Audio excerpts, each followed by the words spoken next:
We've got breaking news out of the NBA where Grizzlies star Jaren Jackson Jr. is set to undergo surgery for a turf toe injury in his right foot. Now, the team says that Triple J was hurt during a live basketball run outside of the team's facility. There's currently no timetable for his return, but he is expected to make a full recovery. Now, the news comes just one day after the Grizzlies and Jackson Jr. agreed to a 5-year, $240 million Supermax extension. For more, I'm joined by CBS Sports NBA writer Sam Quinn. Sam, this news comes just 24 hours after Jaren Jackson Jr. signed a 5-year, $240 million contract extension. What is your reaction to the timing of this? I hope the ink's dry. I'm not a doctor. I'm not even going to try to pretend to play one on TV. Toe injuries tend to be pretty tricky, right? They can be weeks, they can be months. The fact that he's having this procedure suggests that it's going to take a little while for him to get back. Now, we're early in the offseason. It's July. They have a little bit of time to work with here, but the Grizzlies do have some concerns, right? Zach Edey's going to miss the start of the season with his own injury. Brandon Clark missed the end of last season with a knee injury.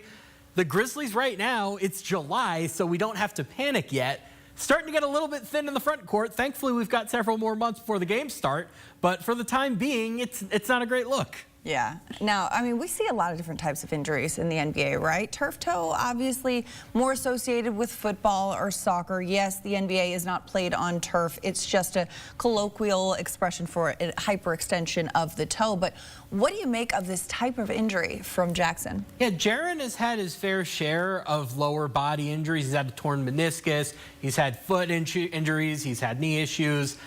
It's scary when you're talking about big men, right? Like when you're that tall and you have lower body injuries, they can tend to pile on top of one another. He just extended for 5 years. This is a little bit concerning, obviously, if you're Memphis and you just invested this much money in a player who's had injury issues in the past. So fortunately, they have several months now before the season starts. They can get him back up to 100%. There's no reason to rush, but it is a concerning injury for somebody who's had these issues in the past. And we've talked about this too. I mean, a big man, especially dealing with a foot injury or a lower body extremity injury, is a tricky one to navigate. But what would it mean for the Grizzlies if he is expected to miss extended time? Yeah, it'd be really tough for them, right? They did just trade Desmond Bane. You know, they're not going backwards. They're not trying to rebuild this season, but they want to be competitive. They're not going to be championship contenders without Bane, but they just signed Ty Jerome for guard depth. I think that's going to be helpful.